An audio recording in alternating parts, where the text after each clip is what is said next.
थोडंसं काय कन्फ्युजन आहे. सॅम्पल फ्लॅट वेगळा आणि शो फ्लॅट वेगळा. बरेच वेळा काय होतं आहे की शो फ्लॅट केलेले असतात आणि त्याला आपण सॅम्पल फ्लॅट म्हणतो.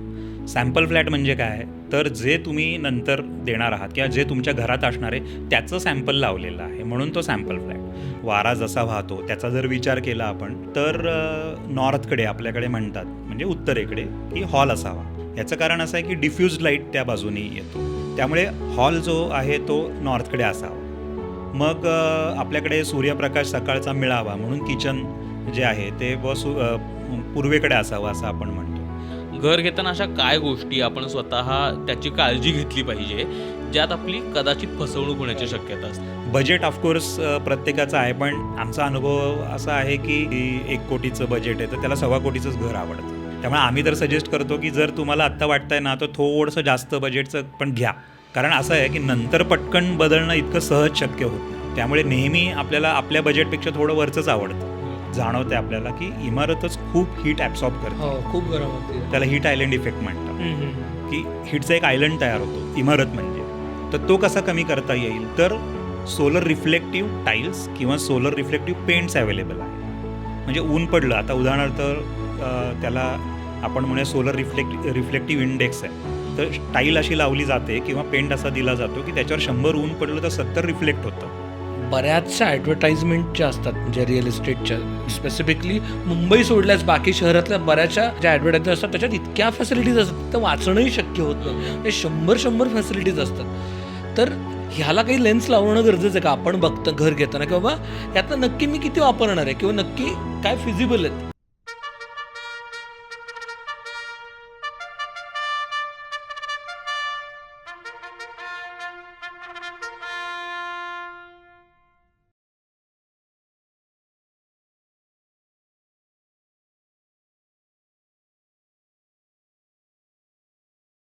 हॅलो हाय हॅलो नमस्कार आणि तुमच्या सगळ्यांचं खूप खूप स्वागत आहे, मनापासून स्वागत आहे द मुक्तमुख शो म्हणजे स्टार्टच्या या खास एपिसोडमध्ये. आणि तुम्हाला माहिती आहे की आपण अमुक्तमुखवरती बेसिकली अशा गप्पा मारतो की ज्यांनी आपलं उद्या जरा बेटर होईल, आपल्याला उद्यासाठी लागणारी इन्फॉर्मेशन मिळेल, अशा गप्पा मारण्याचा आपला प्रयत्न असतो.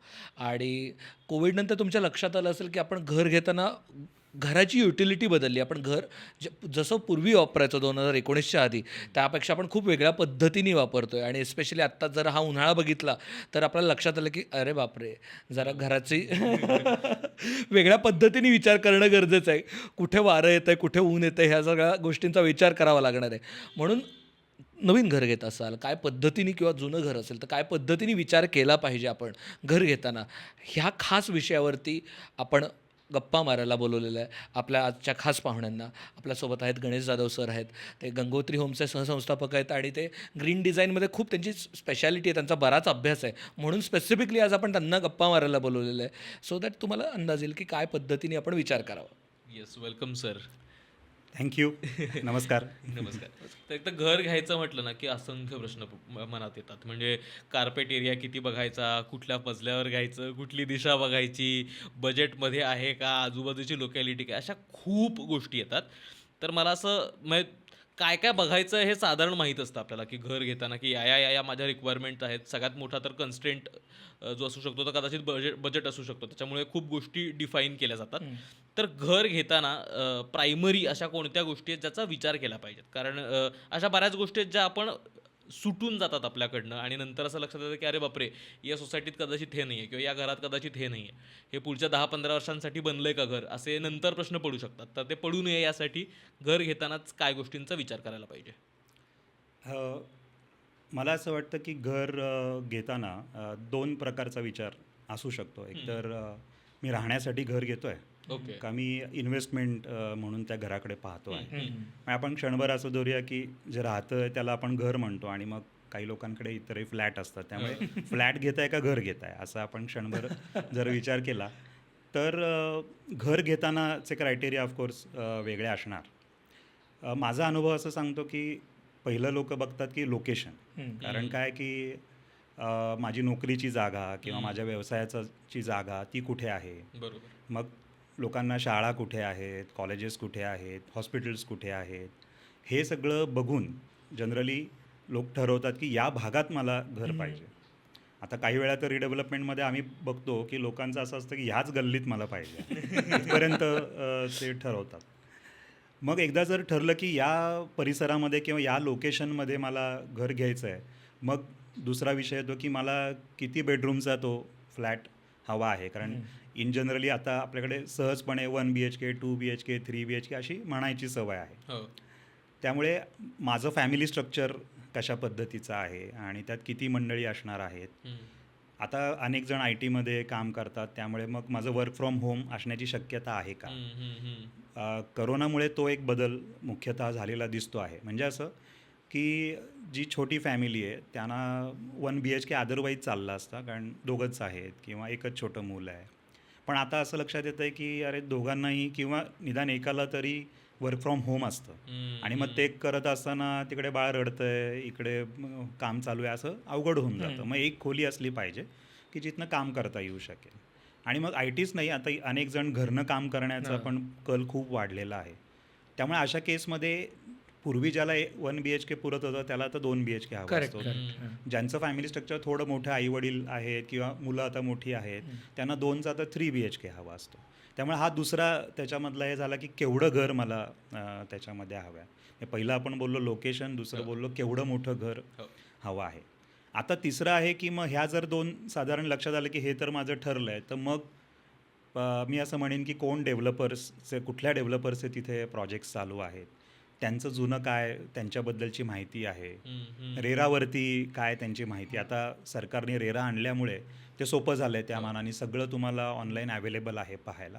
त्यामुळे मग डेव्हलपर कोण आहे, त्यांची जुनी माहिती काय, जो प्रोजेक्ट आपण पाहतो आहोत किंवा त्या भागातले, समजा असं ठरवलं किंवा 2 BHK घ्यायचा आहे किंवा 3 BHK घ्यायचा आहे, तर 3 BHK कुठे कुठे ऑप्शन्स आहेत त्या भागामध्ये आणि मग ते कोण डेव्हलपर्स आहेत आणि मग ते काय काय त्याच्यामध्ये देता आहेत. मग पुढचा प्रश्न आहे की फ्लॅटचा प्लॅन तुमचा कसा आहे, मला जो सोयीचा वाटतो आहे तसा आहे का. आता उदाहरणार्थ आम्ही काही वेळा रिडेव्हलपमेंटमध्ये काम करताना असं लक्षात आलं की काही सिनियर सिटीजन्स आहेत आणि मग त्यांची अशी रिक्वायरमेंट होती की फ्लॅटमध्ये आल्यावरती एक बेडरूम हवी डावीकडे. म्हणजे असं की वेळ पडली तर ती बेडरूम इतर घरापेक्षा वेगळी करता यायला पाहिजे. आणि ती सेल्फ कंटेंट अशी बेडरूम असायला पाहिजे. आता याचं कारण काय, तर उद्या त्यांना कोणीतरी जर सोबत म्हणून ठेवायचं असेल किंवा काम करायला जेव्हा मंडळी कोणी बाहेरची तुमच्याकडे येणार आहेत त्यावेळेस इतर घरातल्यांना त्रास नको, तर असं काहीतरी वेगळं त्यांची रिक्वायरमेंट होती. त्यामुळे मग तुमची जर काही लाईफस्टाईल बेस्ड काही रिक्वायरमेंट असेल तर मग त्याचा विचार करायला हवा की त्या प्लॅनमध्ये तो बसतो आहे ना, ती रिक्वायरमेंट बसती आहे ना. म्हणजे हा इंडिव्हिज्युअल फ्लॅटचा विषय आता आपण बोलतो आहोत. मग माझं घर किंवा माझा फ्लॅटचा प्लॅन मला आवडला तर मग इतर अजून काय काय तिथे मला मिळतं आहे. कारण शेवटी एक कुटुंब म्हटलं की घरामध्ये मुलं आली, मोठे आले, सिनियर सिटीजन्स असू शकतात, प्रत्येकाच्या गरजा वेगवेगळ्या आहेत. मग त्या घरामध्ये म्हणजे किंवा त्या स्कीममध्ये होऊ शकत आहेत का, त्या भागवता येत आहेत का, किंवा अगदी नसतील त्या स्कीममध्ये तर जवळपास ती सोय आहे का. स्विमिंगची आवड आहे समजा मला आणि अरे जवळच स्विमिंग पूल कुठेतरी आहे, भले स्कीममध्ये तरी हवा किंवा जवळपास तरी हवा आहे का, क्लब आहे का, हे लोक बघतात. ऑफकोर्स मगाशी म्हटलं तसं लोकेशनमध्ये शाळा, कॉलेजेस, हॉस्पिटल्स हे तर आलंच आहे. त्यामुळे माझ्या सगळ्या प्रकारच्या गरजा, म्हणजे मी असं म्हणूयात की काम करत असतानाच्या गरजा, मी घरी आल्यावरच्या गरजा, माझ्या कुटुंबातल्या सगळ्यांच्या गरजा, ह्या सगळ्यांसाठी पूरक अशा पद्धतीचं घर पुढच्या 20 वर्षाचा विचार. हां. आणि ऑफकोर्स कारण हा विचार असतोच. आता अनेकांचं असं होतं की लोक असा विचार करतातच की आत्ता माझं मुलगा मुलगी 5वीत आहे, पण आता 10वी नंतर साधारण व कुठल्या कॉलेजेसला जाण्याची शक्यता आहे, ती निदान जवळपास आहेत का. ऑफकोर्स मुलं निर्णय नंतर घेतील, पण मी तशी सोय करतो आहे किंवा आजूबाजूला ते आहे. आता उदाहरण द्यायचं म्हणजे पुण्यातलं एखादं उदाहरण आपण घेऊयात की माझा जॉब खराडीला आहे आणि जर मी हिंजवडीला राहायला गेलो तर रोजच ट्रॅफिकमध्ये तुम्हाला खूपच ताण पडेल. किंवा असं असेल की बायको करते हिंजवडीला काम, नवरा करतो आहे खराडीला काम, तर मग त्यांनी कुठे राहायचं. मग कदाचित त्यांना सेंट्रल पुण्यामध्ये सोयीचं पडेल की इकडेही जाता येईल तिकडेही जाता येईल. त्यामुळे अशा सगळ्या फॅक्टर्सचा विचार करून असं मला वाटतं की घराचा निर्णय हा त्याच्यावर अवलंबून आहे. आणि सर, आपण तुम्ही मगाशी फ्लॅटबद्दल म्हणालात, हां. त्याच्यात इंडिव्हिज्युअल फ्लॅटमध्ये जेव्हा बघणार की बाबा एखाद्याला बेडरूम्स शेजारी हवे असते आणि त्याचबरोबर बऱ्याचदा प्लॅन्समध्ये गोष्टी अशा नंबर्स लिहिलेले असतात जे आपल्याला पटकिनी कळत नाही. म्हणजे 1200 स्क्वेअर फीट लिहिलं असतं पण त्यातलं नक्की कार्पेट किती, सुपर बिल्टअप किती, ह्या कॉन्सेप्ट कायम मला कन्फ्यूज करतात. नक्की त्यातलं पॅसेज धरतायत नाही धरतायत हे बघायचं कसं, म्हणजे मुळात ह्या काय काय गोष्टी बघितल्या पाहिजेत. हां, अगदी बरोबर आहे. बेसिकली आता शासनाने थोडं सोपं केलेलं आहे. कार्पेट एरियावरती सगळी डॉक्युमेंट्स करावी लागतात आणि carpet area carpet area super built up म्हणजे कशाला काय म्हणायचं हे थोडं एक्सप्लेन करून सांगू अगदी शकाल जरूर का? सांगतो. कार्पेट एरिया म्हणजे काय, तर भिंतींच्या आतमध्ये जर तो मोजला तर त्याला कार्पेट म्हणजे जिथे कार्पेट घालता येते ते सगळं कार्पेट इन्क्लुडिंग टॉयलेट्स असं पण म्हणू. हां. आता एकच झालं की काही काळापूर्वी समजा 2 फ्लॅट वर खाली आहेत. एकाने काय केलं की हॉल आणि किचनमधली भिंत काढून टाकली, म्हणजे त्यांचा कार्पेट एरिया वाढला. हो. तसं म्हटलं कारण तिथेही कार्पेट घालता येते. म्हणून मग आता रेरा कार्पेट नावाची गोष्ट सरकारने आणली. आता रेरा कार्पेट काय म्हणतं, तर तुमच्या फ्लॅटची जी सर्वात बाहेरच्या भिंती आहेत त्याच्या आत आत आत त्या सगळ्याला कार्पेट एरिया म्हणा. मग ओके. आतल्या भिंती ज्या आहेत तुमच्या घराच्या त्या पण कार्पेटचाच भाग आहेत, कारण कदाचित तुम्ही त्या काढूही शकाल. एखाद्याला प्रायव्हसी नको आहे म्हणून बेडरूमची भिंत काढली किंवा त्यांनी तिथे वॉर्डरोब हीच भिंत सारखी केली तर तो एरिया वाढेल. त्यामुळे मग रेरा कार्पेटचा अर्थ असा होतो की बाहेरच्या भिंतींच्या आतून जे सगळं मोजायचं त्याला रेरा कार्पेट अशी ती डेफिनेशन केली आणि आता सगळी डॉक्युमेंट्स ही रेरा कार्पेटवरती करावी लागतात. त्यामुळे आता कन्फ्युजन नाही होणार. म्हणजे समजा वर खाली सारखेच फ्लॅट आहेत तर त्यांचे carpet area RERA carpet area सारखेच असले आणि पाहिजे. बाल्कनी तुमचं बाल्कनी येते का याच्यात? हां, म्हणजे आत्ता टेक्निकल अर्थाने रेरा कार्पेटमधनं त्यांनी बाल्कनी बाजूला केली आहे. त्यामुळे लिहिताना कसं लिहिलं जातं, RERA carpet plus balconies plus terraces, जर टेरेस असेल तर. आता काय केलं आहे, कारण रेराने काय केलं आहे की जे बंद सगळे भाग आहेत त्याला रेरा कार्पेट म्हटलं आहे आणि जिथं ओपन ठेवलं जातं त्याला त्या वेगळ्या लिहिणं अपेक्षित आहे. म्हणून मग त्याला बाल्कनीज किंवा टेरेसेस ह्या वेगळ्या लिहिल्या कारण जातात. बऱ्याचदा ॲड्समध्ये वेगळं लिहिलं असतं आणि ॲक्च्युअली ॲग्रीमेंटमध्ये वेगळं असतं. बरोबर. त्यामुळे म्हटलं, आणि होतं काय माहिती का स्पेसिफिकली ना, लोक सांगताना ना आमचा 1500 स्क्वेअर फीटचा फ्लॅट आहे हो, आणि कार्पेट कळल्यावरती कळतं की नाही ते जरा नाही, काय झालं आहे की विकताना सगळं कार्पेटनी विकलं जातं पण रेट जो भाग आहे ना हां. तो बाजारामध्ये जो रेट आपण म्हणतो तो सेलेबलवरती आत्ता लोकांच्या डोक्यात असतो. म्हणजे आता मी म्हटलं की बाबा बावधनमध्ये काय रेट चालू आहे आणि मी म्हटलं बाबा 10,000 रुपये समजा रेट चालू आहे किंवा 9,000 रुपये चालू आहे, तर हा रेट मात्र सेलेबलवरती आता अनसेड नॉर्म आहे असं म्हणूया. सेलेबल म्हणजे काय? हां, आता सेलेबल म्हणजे काय, तर अगदी पूर्वी कसं होतं की डॉक्युमेंट्समध्येच बिल्टअप लिहिला जायचा. म्हणजे काय, तर आतमध्ये जो कार्पेट आहे त्याच्यावर जो टोटल म्हणजे असं धरूयात की त्या इमारतीच्या एखादा मजला घेतला आपण, समजा दुसरा मजला आहे तर दुसरा मजला बाहेर मोजला जायचा आणि ते 2 समजा फ्लॅट असतील तर त्याच्यावर तो डिवाईड केला जायचा आणि म्हणून त्याला बिल्टअप असं नाव दिलं जायचं. ओके. त्यामुळे त्याच्यात एक प्रपोर्शन असायचं. म्हणजे साधारणपणे असं धरूयात की कार्पेट टू बिल्टअप काहीतरी 15%, 20% असा फरक असायचा. आता हळूहळू असं झालं की स्कीम्स मोठ्या होत गेल्या, जिने वाढले, पॅसेजेस passages वाढले, मोठे झाले. टेरेसेस आले, मग पार्किंग झाली. आता हे सगळं खर्च तर डेव्हलपर करणार आहे. हो. मग तो फक्त कार्पेटवरती जर म्हटला तर मग तो लक्षात येत नाही लोकांना की अरे हे पण सगळे कॉमन एरियाज कुठे डिवाईड करायचे. म्हणून मग ती बिल्टअपची भाषा जाऊन सेलेबलची आली. ओके. आणि आत्ता ढोबळमानाने पुण्यामध्ये जर क्षणभर आत्ता विचार केला आपण तर तो कार्पेट टू सेलेबल हा 35%चा रेशो आहे. म्हणजे समजा एक 100 स्क्वेअर फुटाचा कार्पेट असेल रेरा कार्पेट तर 135 स्क्वेअर फूट हा सेलेबल आहे आणि रेट हा सेलेबलवरती डोक्यात असतो लोकांच्या. ओके. आता सेलेबल कोणी लिहित नाही डॉक्युमेंट्समध्ये, पण बोलताना जर आपण बोललो तर त्या भागातला रेट किती, तर तो सेलेबलवरचा रेट असतो. आता हाच नॉर्म मुंबईमध्ये वेगळा आहे ओके. किंवा हाच रेसिडेन्शियलला 35% आहे, कमर्शियलमध्ये म्हणजे ऑफिसेसमध्ये गेलात तर तो 40 आहे, 45 आहे, दुकानांमध्ये गेलात तर तो 50 आहे.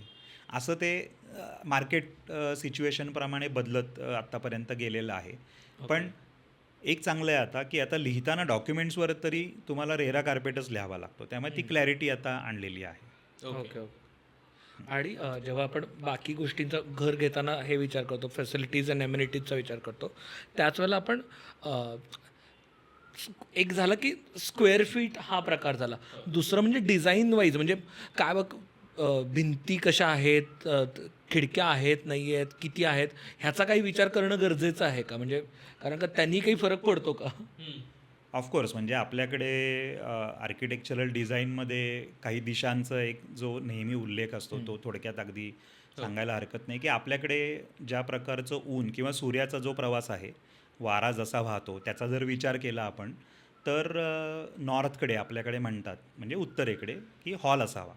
ह्याचं कारण असं आहे की डिफ्यूज लाईट त्या बाजूनी येतो आणि तुम्ही जर नेहमी आपण पूर्वी कारखान्यांची चित्र पाहिली तर ती आपण असे असे Zigzag असे वाला. झिगझॅग त्यातला जो वरचा भाग आहे जो सरळ भाग आहे हा कायम नॉर्थकडे म्हणजे उत्तरेकडे त्याचं दिशा असायची कारण तिथून त्या बाजूनी डिफ्यूज लाईट आपल्याकडे येतो. त्यामुळे हॉल जो आहे तो नॉर्थकडे असावा. मग आपल्याकडे सूर्यप्रकाश सकाळचा मिळावा म्हणून किचन जे आहे ते पूर्वेकडे असावं असं आपण म्हणतो. आपल्याकडे वारा जो आहे तो सगळा पश्चिम दक्षिणेकडनं कारण आपला साऊथ वेस्ट मान्सून जसा केरळकडनं आपल्याकडे येतो तसं वारा सगळा आपल्या त्या बाजूने येतो. म्हणजे शक्यतो बेडरूम जर तुमच्या साऊथ किंवा वेस्टकडे असतील किंवा साऊथ वेस्टकडे असतील तर तुम्हाला रात्रीच्या वेळी छान वारा त्याच्यातनं मिळू शकेल.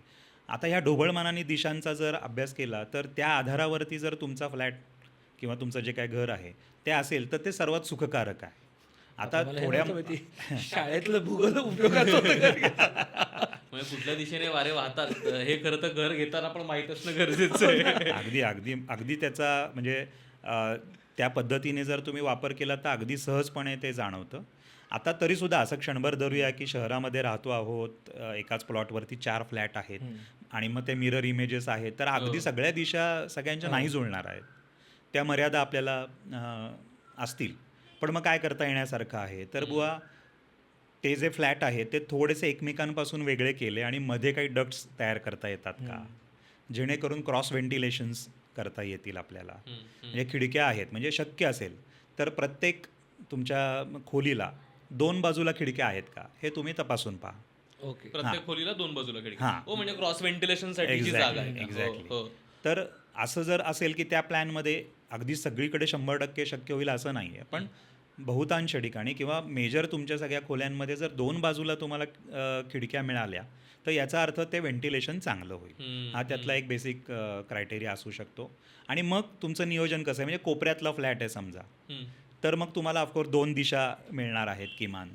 मग डक्ट्स तयार केले असतील तर अजून तिसरी दिशा मिळू शकते. तर तशा प्रकारचं नियोजन असलं तर तुम्हाला रोजच्या राहण्यामध्ये त्याचा खूप फरक ऑफकोर्स जाणवेल. काय फरक पडतो रोजच्या राहण्यात म्हणजे बेसिकली क्रॉस व्हेंटिलेशनमुळे तुम्हाला वारा मिळतो सहजपणे.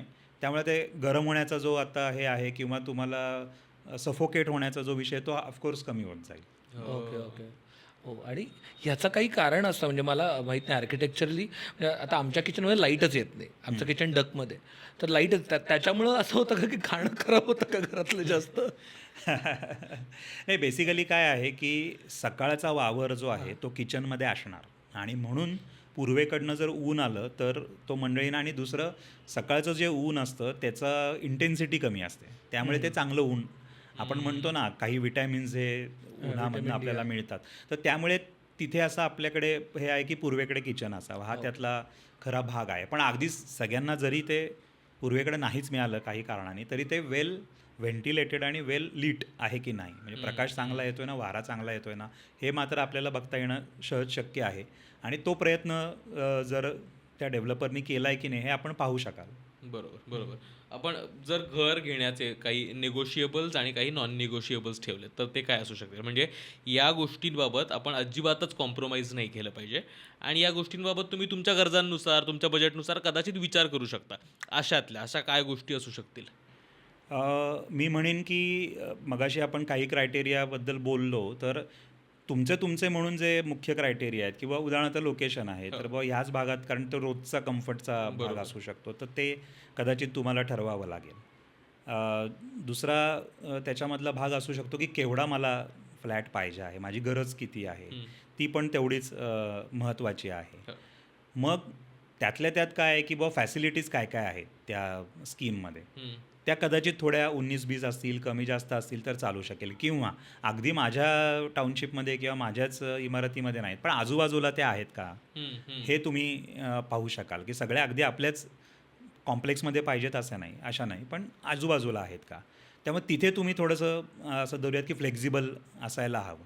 बजेट ऑफकोर्स प्रत्येकाचं आहे, पण आमचा अनुभव असा आहे की समजा एखाद्याला क्षणभर धरूया की 1 कोटीचं बजेट आहे, तर त्याला 1.25 कोटीचंच घर आवडतं. त्यामुळे कायम थोडं कायम. स्ट्रेच त्यामुळे ते थोडंसं स्ट्रेच करावं लागतं माणसाला. पण सुदैवाने आपल्याकडे सर्वात स्वस्तामध्ये हाऊसिंग लोन अवेलेबल असतं. 15 वर्ष, 20 वर्ष, आता 25 वर्षांपर्यंत तुम्हाला मुभा मिळते. मधल्या काळामध्ये इन्कम वाढतं तुमचं. त्यामुळे हळूहळू ते घेतलेलं लोन हळूहळू कमी वाटतं सगळ्यांना. त्यामुळे आम्ही तर सजेस्ट करतो की जर तुम्हाला आत्ता वाटतंय ना, तर थोडंसं जास्त बजेटचं पण घ्या. कारण असं आहे की नंतर पटकन बदलणं इतकं सहज शक्य होत नाही. बरोबर. त्यामुळे नेहमी आपल्याला आपल्या बजेटपेक्षा थोडं वरचंच आवडतं हो, आणि ते सगळ्याच बाबतीत असतं मला वाटतं. ऍस्पिरेशन. आणि फिटिंग्सबद्दल काही निगोशिएशन्स म्हणजे निगोशिएबलमध्ये धरावं का ते? हां, म्हणजे काय बघता येण्यासारखं आहे की ज्या महत्त्वाच्या गोष्टी आहेत घरामध्ये, म्हणजे टाईल्स आहेत, नळ आहेत, तर हे कुठल्या ब्रँडचे वापरता आहेत किंवा ब्रँड्सचे आहेत ना मुळामध्ये. शेवटी कसं आहे, डेव्हलपर काही स्वतः सगळं तयार करत नाही. तो चांगल्या कंपनीमधनं टाईल्स विकत घेतो आहे, चांगल्या कंपनीमधनं नळ विकत घेतो आहे आणि मग ते बसवतो आहे.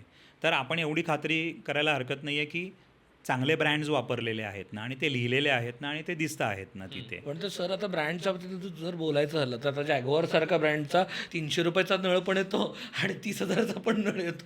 ऑफकोर्स ती रेंज असणारच आहे. ते कुठल्याही प्रॉडक्टमध्ये तुम्ही गेलात. पण एक असतं की जग्वारचा जर नळ घेतला तो त्यांचा सर्वात लो याचा जरी असला ना, तर तो त्याच्या फंक्शनिंगमध्ये प्रॉब्लेम नसणार आहे तुम्हाला. मुख्य काय आहे की आपल्याला शेवटी नळ वापरता व्हायला पाहिजे, त्यातनं व्यवस्थित पाणी यायला पाहिजे. त्यामुळे ते महत्त्वाचं आहे. आता तो दिसायला किती चांगला असेल हे ऑफकोर्स किमतीवरती ठरेल, पण त्याचं जे फंक्शनिंग आहे, ज्यासाठी तो वापरला जाणार आहे, ती गोष्ट त्यातनं होती आहे ना, तर ब्रँड जर तुम्ही घेतला असेल तर जनरली ते व्हायला पाहिजे. किंवा जर अडचण आलीच तर ते अटेंड करतात ते वेळेमध्ये. हाही त्यातला भाग आहे. म्हणजे असं नाही आहे की काहीच होणार नाही. शेवटी वस्तू आहे, काही ना काहीतरी घडू शकतं. पण ब्रँड्स वापरले तर ते अटेंड पण करतात त्याला. त्यामुळे आता तुम्ही जग्वारचं उदाहरण दिलं, तसंच टाईलचं असू शकतं.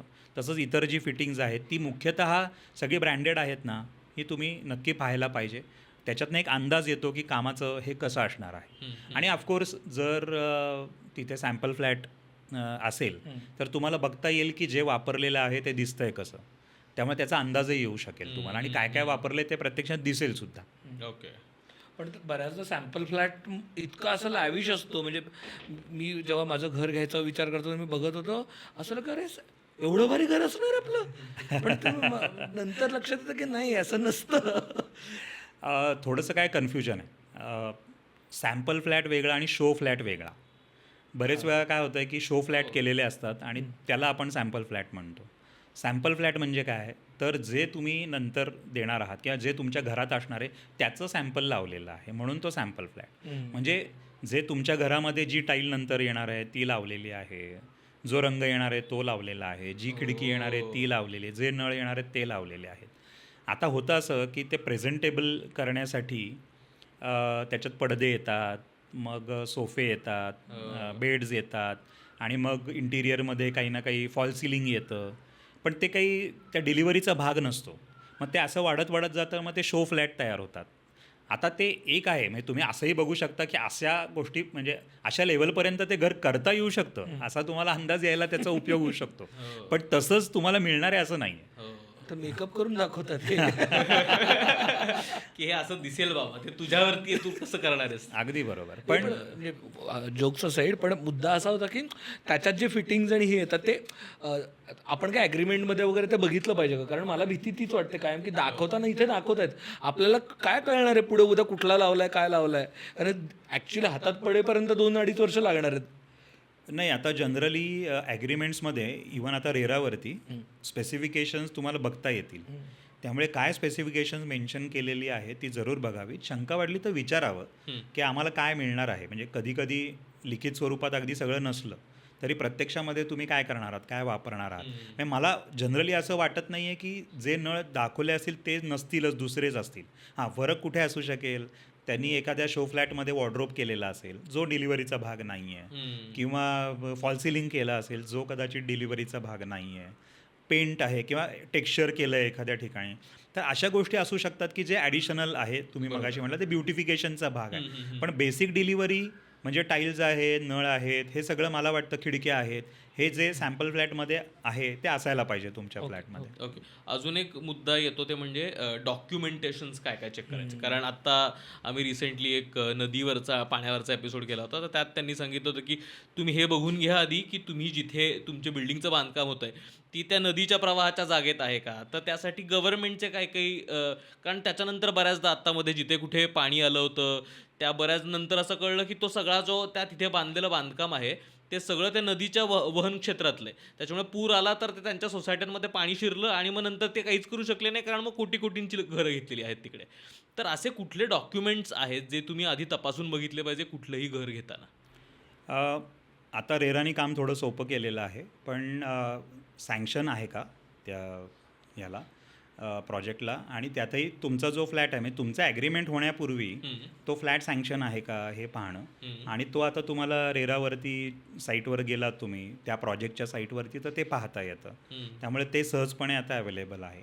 मग ऑफकोर्स समजा आता जो ज्या प्लॉटवरती ती स्कीम उभी राहिलेली आहे त्याचे बेसिक डॉक्युमेंट्स म्हणजे समजा तो ओरिजिनल स्वतःच विकत घेतला असेल डेव्हलपरनी तर त्याचं खरेदी खत, किंवा जर तो डेव्हलपमेंटसाठी घेतलेला असेल तर त्याचे डेव्हलपमेंट राईट्स, रिडेव्हलपमेंट असेल समजा तर त्या आधीच्या सोसायटीचं डेव्हलपमेंट ॲग्रीमेंट ते आपण अपलोड केलेलं असतं त्या रेराच्या साईटवरती. त्यामुळे ते आहे का. आणि ऑफकोर्स तुम्हाला आता असं आहे की लोन घ्यायला जर तुम्ही जाणार असाल तर तुमच्या ज्या बँका आहेत ना ते खरं तर सगळं तपासतात बेसिक लेवलला.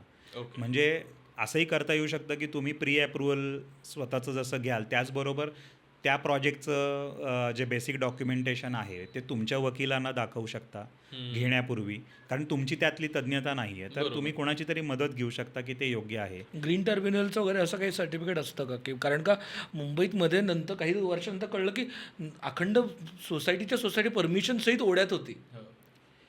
म्हणजे आता आपण असं म्हणूयात की कदाचित दुर्दैवाने एखादी तशी हे असेल, पण कॉर्पोरेशनचे जे नियम आहेत त्या कॉर्पोरेशनचे त्याप्रमाणेच ते सँक्शन देतात. जर त्या कॉर्पोरेशनच्या नियमात बसत असेल तरच ते सँक्शन मिळणार आहे. त्यामुळे आता तुम्ही जसं म्हणताय की समजा नाला आहे तर त्याचे काही नियम आहेत की त्याच्यापासून किती अंतर सोडून इमारत असली पाहिजे, तर त्याच्याप्रमाणे झोनिंग बघून जर ती इमारत बांधली असेल तर अडचण यायचं कारण नाही आहे. हां, एखादी दुर्दैवी घटना हा विषय वेगळा आहे, पण अदरवाईज सँक्शन करणारी अथॉरिटी ही ते सगळं पाहूनच करते. त्यामुळे तशी अडचण असायला नाही पाहिजे. तुम्ही तपासून नक्कीच घेऊ शकता ते. आणखीन एक म्हणजे घर घेताना काय अशा स्पेसिफिक गोष्टींचा विचार केला पाहिजे ज्या तुम्हाला लॉंग टर्मसाठी लागणार. म्हणजे आता आपण जसं ग्रीन टर्ब्युलन्सचं सर्टिफिकेशन म्हटलं तसं घरात सुद्धा म्हणजे आता everybody is moving to sustainable life. काय सगळ्यांना ग्रीन, मग आपली घरं पण ग्रीन असू शकतील का, आणि मग त्यात ते ऑलरेडी त्या सगळ्या सिस्टीम्स इंटिग्रेटेड असतील का, आणि ते सुद्धा तुमच्यासाठी किती महत्त्वाच्या पडतात. म्हणजे जर माझ्या सोसायटीमध्ये किंवा माझ्या इथे घरामध्ये चांगली लाईट येते आहे तर त्याने माझं वीज बिल वाचणार आहे का खरं तर. म्हणजे तो खरं तर माझा 20-30 वर्षांचा पुढचा खर्च वाचणार आहे. म्हणजे हा जर विचार कदाचित आधी केला तर काही मदत होऊ शकते का. अगदी. म्हणजे मी तर म्हणेन की सगळ्याच इमारती आता ग्रीन बिल्डिंग्स व्हायला पाहिजे आहेत. 3 पातळ्यांवरती विचार करायला हवा की मला म्हणजे पर्सनली जे राहणार आहेत त्यांना याच्यातनं काय फायदा होतो आहे. दुसरं आहे की आपली जी कम्युनिटी आहे म्हणजे जे शहर आहे त्या शहराच्या इन्फ्रास्ट्रक्चरसाठी त्याचा काय फायदा होतो आहे. आणि मग ऑफकोर्स आता आपण बघतोय ग्लोबल वॉर्मिंग, क्लायमेट चेंज, तर ह्याविषयी आपलं काही कॉन्ट्रीब्युशन त्याच्यामध्ये असू शकेल का, अशा तिन्ही पातळ्यांवर खरं तर याचा विचार केला पाहिजे. सुदैवाने सरकारने पण ग्रीन बिल्डिंग्सला आता प्रमोट केलेलं आहे. आता ग्रीन बिल्डिंग्स म्हणजे काय, तर आपली जी पंचमहाभूतं असतात त्याच्या आधारावरती एक सर्टिफिकेशन असतं. म्हणजे काय की तुम्ही पाण्यासंदर्भात काय करता आहात, तुम्ही ऊर्जेसंदर्भात काय करता आहात, तुम्ही कचऱ्यासंदर्भात काय करता आहात, तुम्ही जे मटेरियल्स वापरता आहात त्यात तुम्ही काय विचार केलेला आहे, त्या साईटचं नियोजन करताना काय विचार केलेला आहे, या सगळ्यांच्या आधारावरती तुम्हाला ते ग्रीन बिल्डिंगचं सर्टिफिकेशन मिळतं. आता डिटेलमध्ये सांगू शकला तर हां, तेच मी तुम्हाला उदाहरणं देतो सोपी आपल्याला. आता उदाहरणार्थ मगाशी आपला विषय चालला होता, तर एखादा जो फ्लॅट आहे त्याची जी प्रत्येक खोली आहे त्याच्यामध्ये पुरेसा प्रकाश आणि वारा येतो का, ह्याचं सिम्युलेशनमधनं चेक करता येतं की ती इमारत ज्या भागामध्ये आहे त्या भागामध्ये ऊन कसं म्हणजे सूर्य कसा प्रवास करतो आहे, वारा कुठून आहे, मग त्या आधारावरती खिडक्या कशा असल्या पाहिजेत किंवा किती आकाराच्या असल्या पाहिजेत. ओके. उदाहरणार्थ एखादं 100 फुटाचं खोली आहे तर त्याला किती खिडकी असली पाहिजे हे ह्याचे काही नॉर्म्स आहेत आणि ते जर पाळले तर तुम्हाला अतिशय उत्तम त्यातनं प्रकाश आणि वारा मिळू शकेल. मग क्रॉस व्हेंटिलेशन आहे का, मग ते किती आहे, म्हणजे किती खिडक्यांचे सायझेस असले तर क्रॉस व्हेंटिलेशन चांगलं होईल ह्याचं आता गणित करता येतं. काही साधारण गणित असतं का याचं? म्हणजे आता ढोबळमानाने ग्रीन बिल्डिंग्समध्ये असं बघतात की साधारण 10 ते 13% या दरम्यान म्हणजे 100 समजा स्क्वेअर फुटाचं खोली आहे तर 10 फूट ते 13 फूट या दरम्यानची खिडकी देता येईल का, मग किती देता येऊ शकते तुम्हाला जास्तीत जास्त किंवा किती दिली आहे या आधारावरती ते सर्टिफिकेशन होऊ शकतं. तर अशा पद्धतीने ते वर्किंग करता येतं. तर याने काय होतं, मगाशी आपलं बोलणं झालं तसं की चांगला वारा चांगला प्रकाश आला तर तुम्ही दिवे कमी लावाल, तुम्ही फॅन कमी लावाल, हा त्यातला तुम्हाला एअर कंडिशनिंग कमी लागेल. हे झालं आपण बोलतो आहे ते खिडक्यांच्या नियोजनाचं. मग दुसरं असू शकेल की पाण्यासंदर्भात काय काय करता येण्यासारखं आहे. तर आता असे नळ उपलब्ध आहेत ज्याला लो फ्लो रेट फिक्चर्स म्हणतात की प्रेशर तेवढंच राहतं पण पाणी कमी लागतं. म्हणजे उदाहरणार्थ 30% सेव्हिंग त्याच्यामध्ये होतं. म्हणजे असं जरा की समजा 1 मिनिटभर जर नळ चालू केला तर लो फ्लो रेट फिक्चर वाला जो नळ आहे त्यातनं कमी पाणी तुम्हाला बाटलीमध्ये आलेलं दिसेल आणि 30%चा फरक आहे. आता याचं काय होतं की आपल्याला प्रेशर, तुम्ही जर हात धुवायला गेलात तर खरं आपल्याला प्रेशर जास्त लागतं, पाणी किती लागतं यापेक्षा.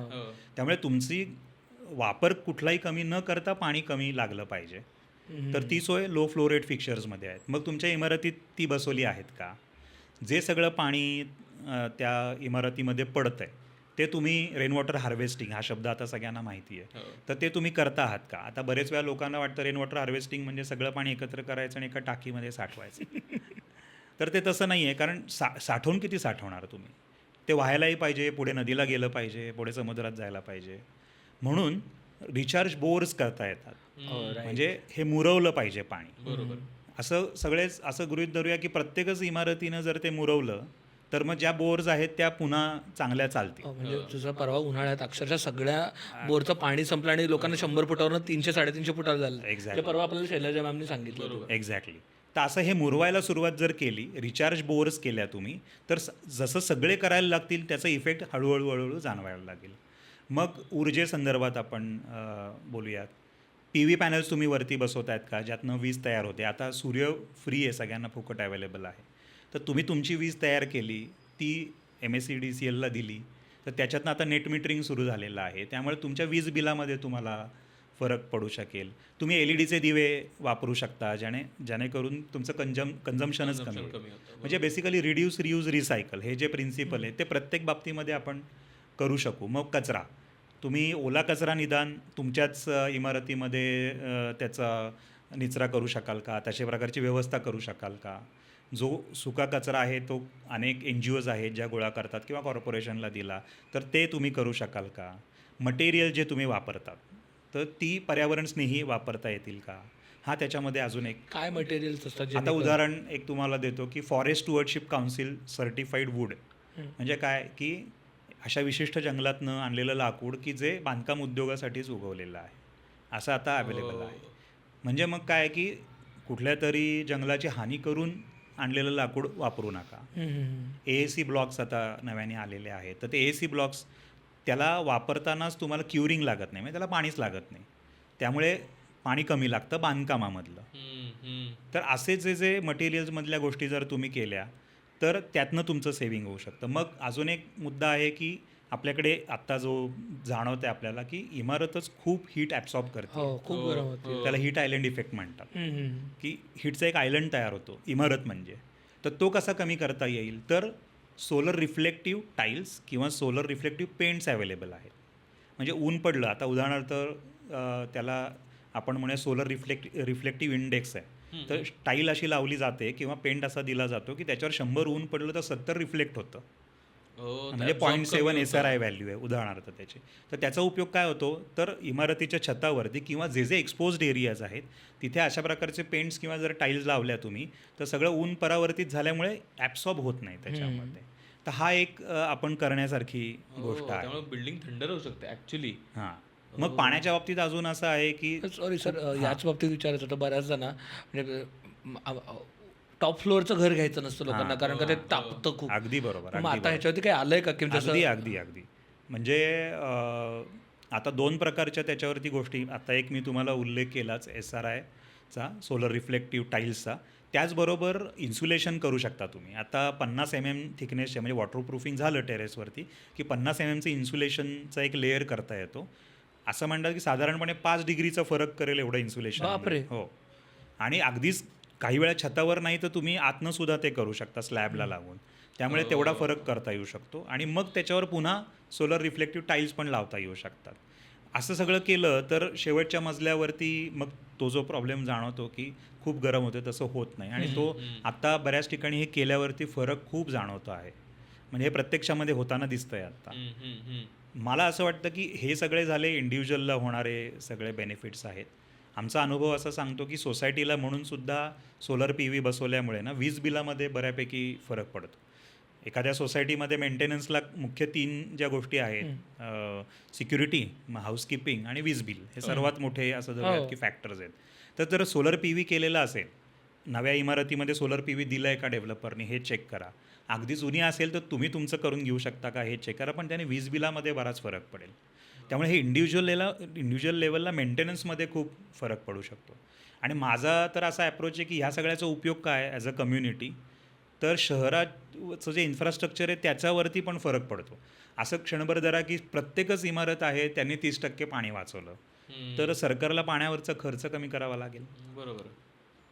जर मोठे सगळे प्रोजेक्ट्स आहेत त्यांनी STP खरोखरी जर चांगले चालवले तर ते पाणी नदीमध्ये जे आत्ता अनट्रीटेड सोडलं जातं किंवा पुरेशी ट्रीटमेंट होत STP नाही. म्हणजे STP म्हणजे सिवेज ट्रीटमेंट प्लांट्स. ओके. सांडपाणी जे आहे त्याचं जो प्रक्रिया करतात, तर ती जर केली मोठ्या प्रोजेक्ट्समध्ये ऑफकोर्स, कारण जागा लागते त्याला, तर मग ते प्रत्यक्षात पाणी जाणार नाही तसंच नदीमध्ये. तर ही पुन्हा कॉमन इन्फ्रास्ट्रक्चरवरचं लोड कमी होईल.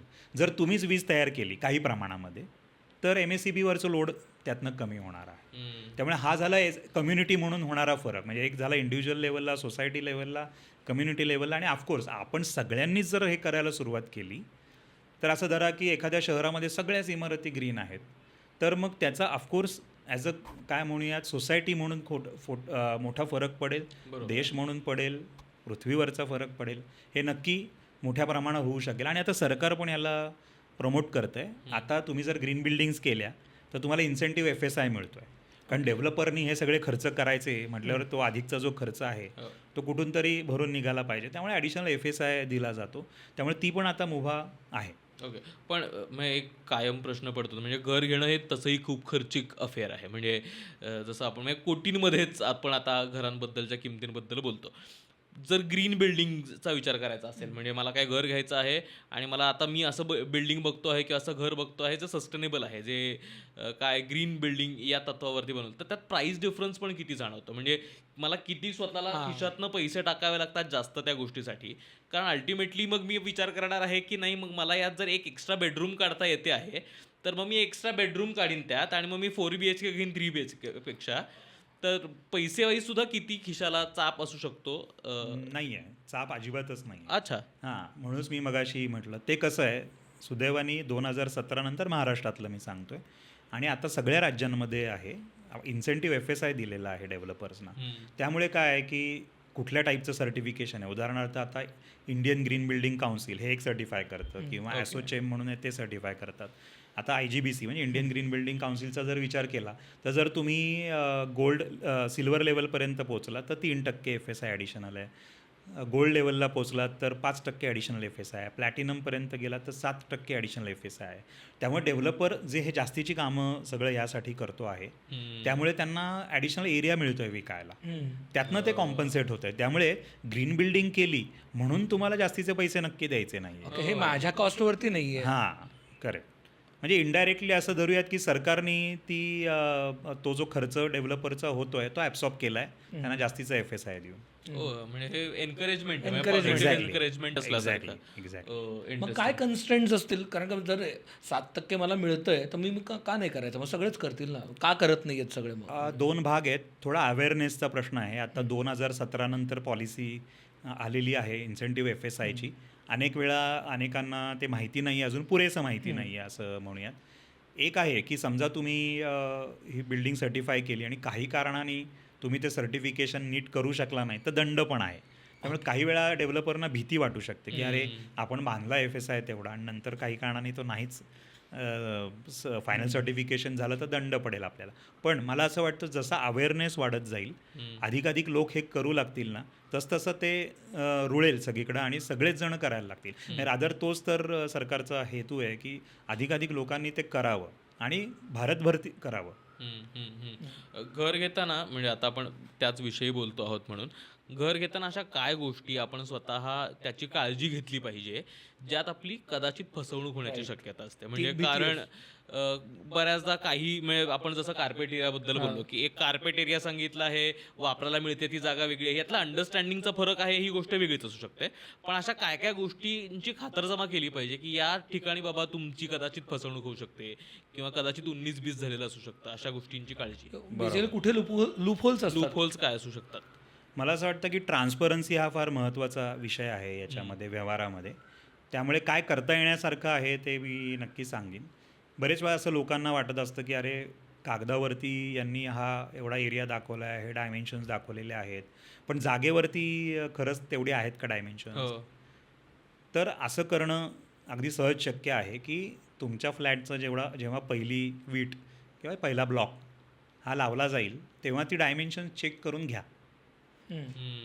डेव्हलपरना आग्रह करा की आम्ही येऊ का चेक करायला. आणि मला नाही वाटत त्यांना पण अडचण असेल, जर ते जे दाखवत आहेत तेच देत आहेत त्यामुळे अडचण असायचं कारण नाही. तर ते डायमेन्शन चेक करून घ्या, म्हणजे मग तुमची खात्री होईल की समजा उदाहरणार्थ हॉल दाखवलेला आहे की हा 14x12चा हॉल आहे, तर बघा 14 फूट मिळतं आहे का, 12 फूट मिळतं आहे का.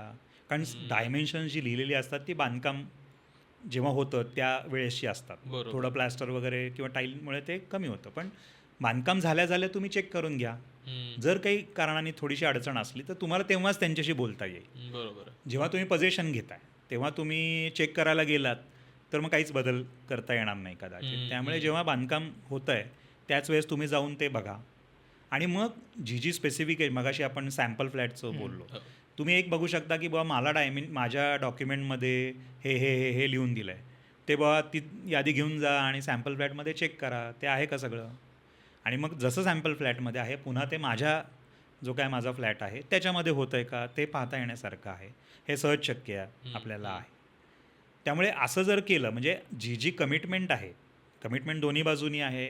तुमच्या फ्लॅट घेणाऱ्यांनी पैसे द्यायचे आहेत समजा आणि डेव्हलपरनी ज्या काय गोष्टी त्याच्यात म्हटलेल्या आहेत त्या दिल्या, तर त्या प्रत्येक दिलेल्या आहेत ना हे ते नक्की बघू शकतील. आणि तसं सहज शक्य आहे कारण ह्या फिजिकल गोष्टी असतात. त्यामुळे त्या चेक करणं योग्य वेळी किंवा जर काही अडचण वाढली तर योग्य वेळी त्या डेव्हलपरकडे जाणं आणि त्यांना दाखवून देणं. कधी अनइंटेन्शनली होऊ शकतं की एखादी गोष्ट कमी जास्त आहे, पण ती वेळेत सांगितली तर त्याच्यावर दुरुस्ती करता येते का, काही करता येते का. आता उदाहरणार्थ एखादं मटेरियलच अवेलेबल नाही आहे बाजारामध्ये काही कारणाने, पण मग दुसरं जे दिलं आहे ते योग्य आहे की नाही हे तुम्ही तपासू शकता. त्यामुळे तेही करणं आता शक्य आहे. तर अशा पद्धतीने जी कमिटमेंट तुम्हाला झालेली आहे ती झालं आहे ना ते प्रत्यक्षामध्ये काम, हे पाहणं अगदी सहज शक्य आहे. आणि ती वेळ महत्त्वाची आहे. आपण बोललो आता तसं हे बांधकाम जेव्हा तुमचं होतं आहे तेव्हाच ते बघून घ्या. म्हणजे समजा तुम्ही एकदा पैसे दिल्यानंतर डायरेक्ट शेवटच्या दिवशी गेला तर चालणार. तुम्ही वेगवेगळ्या स्टेजेसमध्ये जाऊन चेक करून एकदा बघत राहिलं पाहिजे. म्हणजे तुमचं बांधकामावरती पण लक्ष असणं तसं गरजेचं आहे. हां, म्हणजे आयदर तुम्ही फिजिकली जाऊन करा किंवा काहीतरी सिस्टीम किंवा मेकॅनिझम असं असलं पाहिजे की ते कोणीतरी चेक करतं आहे तुमच्या वतीने किंवा तुम्ही स्वतः. म्हणजे मग ते बरोबर होतं आहे ना हे. कारण नंतर बोलल्यानंतर काय अगदी शेवटी आपण बोललो तर काही त्याच्यातनं कदाचित बदल करता येणार नाही असं. आणखीन एक ते म्हणजे आता मग मध्यंतरी फारच लोकांचं ऐकवात आलं तर म्हणजे डिलिव्हरीज घरांच्या कमिटेड वेळेत मिळत नाहीत. हा एक खूप मोठा प्रॉब्लेम असू शकतो. त्याच्यामुळे ते डेव्हलपर निवडताना हा एक नक्की बघण्यासारखी गोष्ट असू शकेल की तुमचा डेव्हलपर योग्य वेळेत डिलिव्हरी करतो का. पण जर एखाद्या काय कमिटेड घराची डिलिव्हरी वेळेत झाली नाही तर as customers, as house owners काही करता येतं का. अशा सिच्युएशन्समध्ये काय करायला पाहिजे. पुन्हा रेराने आता खूप छान काम त्याच्यावरती केलेलं आहे. आता रेरावरती आपल्याला तारीख टाकावी लागते डेव्हलपरला की ह्या तारखेपर्यंत आम्ही पूर्ण करणार आहोत. आणि जर त्या तारखेमध्ये जर नाही झालं तर ते का उशिरा झालं हे पण रेराला कळवावं लागतं. आणि असं दिसलं की ते योग्य नाही आहेत कारण तर मोठा दंड आहे. त्यामुळे आता ती बऱ्यापैकी तो अंकुश आलेला आहे की वेळेत कामं पूर्ण व्हायला पाहिजेत. आता तुम्ही काय बघू शकता की बुवा जी तारीख त्यांनी दिलेली आहे ती तुम्हाला सुटेबल आहे ना, ती योग्य आहे ना. हम्म. अजून आता एक चांगली गोष्ट अशी आहे की आता रेरानी असं केलं आहे की दर काही महिन्यांनी तुम्ही एक प्रोग्रेस रिपोर्ट सारखा द्यावा लागतो. म्हणजे कुठपर्यंत आलेलं आहे काम. हो. त्यामुळे ते तुम्ही सतत बघत राहा. म्हणजे समजा फिजिकली जाणं शक्य नसेल तर त्याच्यावर पहा किंवा प्रत्यक्षामध्ये जो कालावधी म्हटलेला आहे त्याच्यामध्ये होताना दिसतंय ना, तुम्ही शेड्यूल पण घेऊ शकता डेव्हलपरकडनं की आणि ते डेव्हलपर अवेलेबल करून देऊ शकतात इझिली. हां, म्हणजे आमच्या नियोजनाचं शेड्यूल ते कमिटमेंट असं म्हणून नाही देणार. ओके. कारण काय की ते म्हणतील अहो रेरावर तर ही तारीख दिली आहे, तोपर्यंत आमचं नक्की होईल. ओके. पण बुवा साधारण तुमचं नियोजन काय आहे हे ते तुम्हाला देऊ शकतील आणि त्याप्रमाणे कामं चालली आहेत ना हम्म. किंवा उद्या त्याला काही अडचण आली डेव्हलपरला तर ती सरी कळेल की काय बरोबर. नेमकं होत आहे. अडचणी येतच नाहीत असं नाही आहे. बांधकाम उद्योगसुद्धा अनेक गोष्टींवर अवलंबून आहे. हम्म. मटेरियल्सवर अवलंबून आहे, लेबरवर अवलंबून आहे. काही वेळा आता उदाहरणार्थ काही सीझन असतात मेमध्ये उदाहरणार्थ की लेबरच अवेलेबल नसतात. लग्न सराई आणि इतर गोष्टींमुळे गावी गेलेली असतात. काही वेळा पडतो. हां, काही वेळा असं होतं आहे की कुठेतरी संप असतो क्रशर्सचा याचा त्याचा मटेरियल अवेलेबल होत नाही. हो. तर त्या अडचणी ज्या आहेत त्या जेन्युइन आहेत ना हे जर एकदा समजून घेतलं तर प्रश्न नाही. त्यामुळे तसं नसेल तर वेळेत काम होतं ना हे तुम्हाला मॉनिटर नक्की करता येऊ शकेल. आणि आता कायद्याने बऱ्यापैकी त्याला सपोर्ट केलेला आहे. तेही जेन्युइनली चेक करतायत की समजा खरंच कारण योग्य आहे का डिले होण्याचं आणि तुम्ही तुमच्या लेवलला मॉनिटरिंग करत राहा, कम्युनिकेशन करत राहा. हम्म. म्हणजे मग ऑफकोर्स डेव्हलपरनी जे ॲग्रीमेंट केलेलं असतं तुमच्याबरोबर त्याच्यामध्ये एखादी स्टेज आली कीच तो पैसे मागतो. हो. त्यामुळे ते काम झालं आहे की तो पैसे मागणार आहे तुमच्याकडनं. हम्म. ती तुम्हाला डिमांड येणार आहे. त्यामुळे तुम्ही ते झालं आहे ना जेव्हा आता जर तुम्ही बँकेतनं लोन घेतलं तर बँकेचा प्रतिनिधी जातो आणि चेक करतो की बुवा ही स्लॅब झाली आहे ना, खरंच झाली आहे का, तरच तो ते सर्टिफाय करतो. तर इनडायरेक्टली ते चेक होऊन जातं तुमचं की हां म्हणजे काम चाललं आहे हो. आणि काम झाल्यावरच मी पैसे देतो आहे. हो.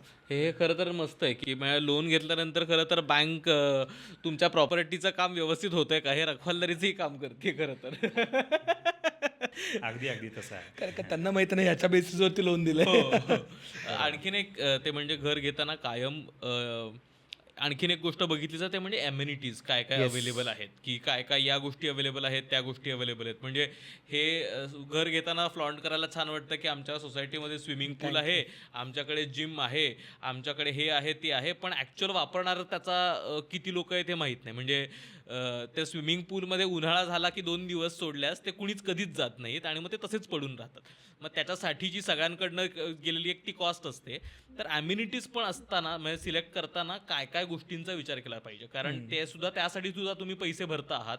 त्यासाठी सुद्धा तुम्ही हट्टाने की नाही मला हे पाहिजे किंवा हे नको हे करत असतात. तर ॲम्युनिटीज किती महत्त्वाच्या आहेत आणि हव्या असतील तर काय पद्धतीने त्याचा विचार केला पाहिजे. अगदी बरोबर. मगाशी आपण एकदा त्याबद्दल बोललो होतो. आपलं जे कुटुंब आहे त्यांच्या सगळ्यांच्या गरजा आपल्या त्या इमारतीमध्ये किंवा आजूबाजूला त्याच्या होत आहेत ना पुऱ्या, हा त्यातला खरं क्रायटेरिया असला पाहिजे. हम्म. म्हणजे काय तर असं म्हणूयात की मुलं आहेत तर आयदर त्या इमारतीमध्ये तुम्हाला खेळण्याच्या जागा आहेत का, अगदी तिथे नसतील कारण त्या लोकेशनवर ते अवलंबून आहे तर आजूबाजूला आहेत ना, हम्म. हा असू शकतो. अनेक ठिकाणी जिथे आता मोठ्या टाउनशिप्स आहेत त्या आतमध्येच तुम्हाला खेळायच्या जागा असतात. एक बेसिक मोठे साईजचे प्लॉट्स असतील तर ते करता येतं. आता अनेक ठिकाणी रिडेव्हलपमेंटमध्ये छोटे प्लॉट आहेत, शहराच्या मध्यवर्ती भागामध्ये छोटे प्लॉट आहेत तर तिथे टेरेसवरती ह्या ॲम्युनिटीज देता येतात. हो, हो. आता आम्ही काही प्रकल्प तसे करतो आहोत तर खाली जागांना मर्यादा आहे कारण पार्किंगसाठी जागा हवी आहे. तर मग टॉप टेरेस गार्डन आहे का, मग त्याच्यावरती ह्या ॲम्युनिटीज मुलांना जी एक मोकळी खेळायला जागा लागते ती आहे का. मग आता मोठ्यांचं आपण बोलूयात त्याच्यामध्ये असं धरूयात की तुमच्याकडे सिनियर सिटीजन्स आहेत, वयस्क मंडळी आहेत तर त्यांना फिरायला गप्पा मारायला अशा काहीतरी एकत्र जागा आहेत का. हम्म. आम्ही तर आमच्या काही प्रकल्पांमध्ये असं करतो आहोत की लायब्ररी देता येईल का, त्याच्या बसायला त्याच्या शेजारी एक जागा आहे आणि छान पुस्तकं घेऊन बसता आहेत का, कोवर्किंगसाठी काही जागा देता येईल का. बरेच वेळा असं होतं आहे की पूर्वीच्या इमारतींमध्ये टेरेसेस धुळखात पडत होत्या तर आता टेरेसेस चांगल्या जर वापरल्या आपण हो. वापरत्या केल्या तसं इन्फ्रास्ट्रक्चर त्याच्यावर केलं तर अशा सहजपणे जागा उपलब्ध होऊ शकतात ज्याच्यामध्ये एकत्र येण्याच्या जागा, छोटी मोठी गेट टुगेदर्स, मीटिंग्स करता येतील, त्यानंतर एक्सरसाइजेस करता येतील, मग काही ठिकाणी अगदी ओपन जिमपर्यंत करता येईल. अशा सगळ्या सुविधा ह्या सहजपणे देणं शक्य आहे आणि त्या आहेत का तुमच्या ह्याच्यामध्ये ते तुम्हाला नक्की बघणं शक्य आहे. मग त्याच्या पलीकडे अजून काय राहतो, सिक्युरिटी हा एक महत्त्वाचा कन्सर्न लोकांचा आहे. तर त्या दृष्टीने काय केलेलं आहे, CCTV आहेत का, ॲक्सेस कंट्रोल आहे का. आता जी तुमची लॉबी आहे, जिन्याची जी लॉबी आहे त्याला तुम्ही ॲक्सेस कंट्रोल दिला आहे का हे सहजपणे बघू शकता.